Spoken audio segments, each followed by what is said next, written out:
Hi everyone, it's Patty, and today I'm going to be reporting back on how the measure phase of my course project went. So to recap, my problem is that I don't cook enough meals in a week, which results in unhealthy eating habits. So unhealthy eating habits means eating out because I don't have cooked meals at home, or eating junk foods because it's quick and easy and they're readily available instead of taking the time to cook, or skipping a meal altogether because I don't feel like cooking. All of which are really bad for me, my family, because I'm the sole cook, and my overall well-being. They say you are what you eat, and in my case, it's very true. When I don't cook, I tend not to eat or to eat other foods that don't provide me with the greatest nutrition. So that results in sluggishness, laziness, no desire to put in the time or effort into cooking. So it really is a vicious cycle for me, and I'm trying to break it. Not to mention that eating out more than I should adds up and gets to be really expensive. Also, to recap, my improvement goal is to cook 5 meals per regular week and to spend no more than 1 hour in the cooking process. So now that I've done a quick recap of my define phase, let's move on to the measure phase. So I decided to measure the amount of meals I cooked at home because before I start improving my issue, I need to see how much I currently cook now. I also measured cooking time because I wanted to see how efficient I was at the cooking process. Part of my goal is to limit cooking time to under an hour because limiting the amount of time spent cooking is going to help me cook more if I only need to dedicate 1 hour to it.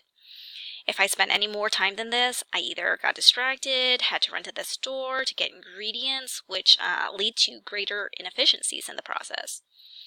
At first, that's all I decided I was going to track, but after hearing feedback from the class, I decided to add a daily log to provide reasons why I didn't cook that day or that meal. And this helps me in figuring out what the root cause of my issue is and why it continues to occur. So first, I had to keep a daily log. This includes the last few days of August, this is the entire month of September, and the first 2 days of October, this last week here, for a total of 29 days, or a little over 4 weeks in my measure phase. I excluded the vacation days here, because part of my scopes and boundaries was to exclude vacation, or times when I didn't have access to my kitchen.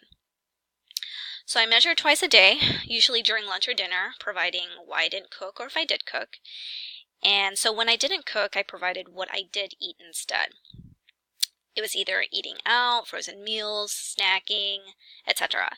So as you can see, there are quite a few of those, which is exactly why I wanted to bump up my cooking to at least 5 times per week.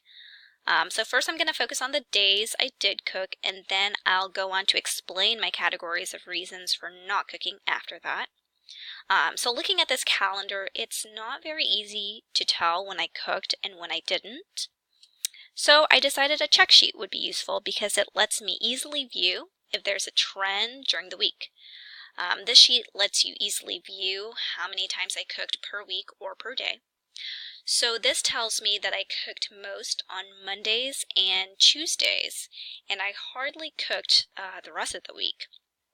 I cooked 0 times on Wednesdays, Fridays, and Sundays, and I expected Sunday to be 0 because that's usually when all of my homework is due and I tend to procrastinate, but I didn't expect the rest of the days to follow suit. So since I had 29 days to cook, I only cooked 15 times. Again, my goal is to cook at least 5 times a week. So in a 4-week period like this, I'd need to cook at least 20 times versus the 15. Honestly, lining up the data like this surprises me because I was pretty close to my goal of 5 times per week on this first week here. However, I was not so close weeks 3, 5, and 6, and midterms might have had something to do with it. This leads me to my next point of reasons why I didn't cook. So here's the other half of the calendar, why I didn't cook, outlined in this Pareto chart. So as you can see, I converted reasons into categories here. To see what I prioritize my time with most. So first, let's look at the categories. Homework is pretty straightforward. I spend a lot of time on homework because I'm taking 17 graduate credits this semester, and I'm also staying home with my 1-year-old. So homework takes me just a little longer than it normally would without a child at home. No ingredients. This meant that I was about to start cooking. I realized I don't have the ingredients for this meal, and it would be so much easier to heat up a frozen burrito instead of taking the time to go to the store and get that ingredient. Another category is social. This one surprises me because I didn't think it'd show up as the third largest reason why I didn't cook. Just FYI, 99% of this social category is board game night with friends. And usually that coincides with dinner time. So it's pretty much easier to order pizza or Thai food and continue playing games than to stop and cook dinner. The next category is family. So this category means I spent time developing my child, or I wanted to spend quality time spent as a family. And whenever I do see my husband, it's a very rare occasion because he's almost always gone, works at least 90 hours a week. So instead of cooking, I want to take advantage of that time at home and just spend it as a family. Other smaller categories included meetings and cleaning. So this Pareto chart shows me that my biggest reason is homework, with a total of 14 times that I use that reason, and no ingredients. So this speaks to how well I meal plan because I never seem to have the ingredients I need at home.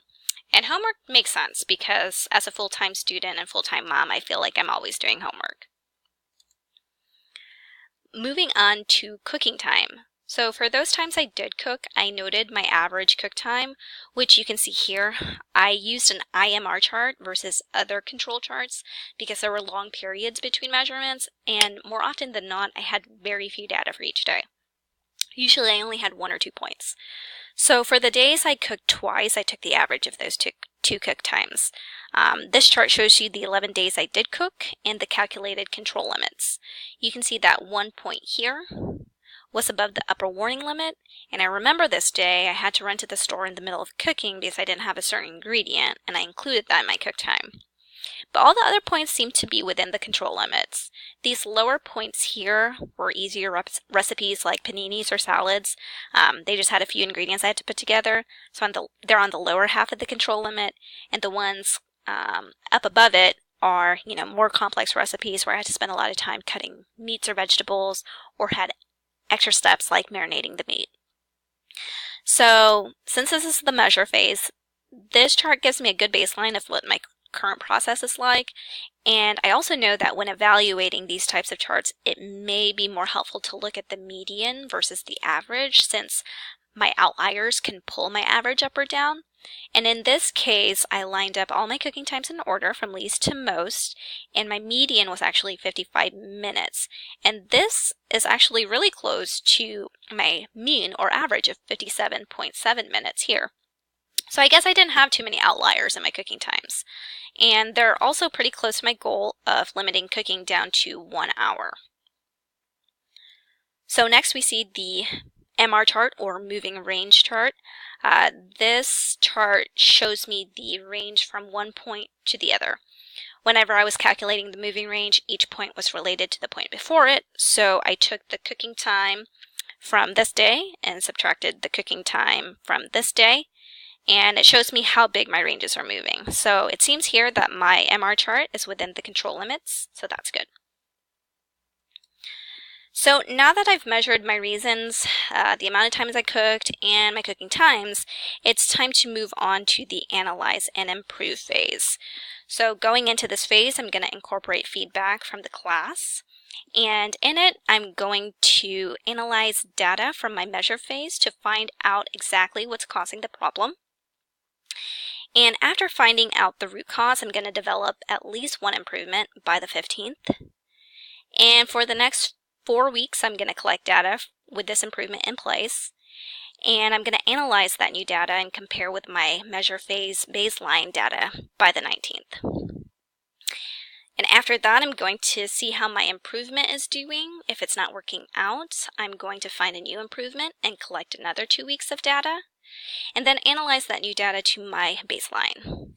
So I'm hoping to finish up the project by December 5th, and hopefully by then we'll have a good improvement in place. Thanks for listening, and I look forward to hearing your feedback.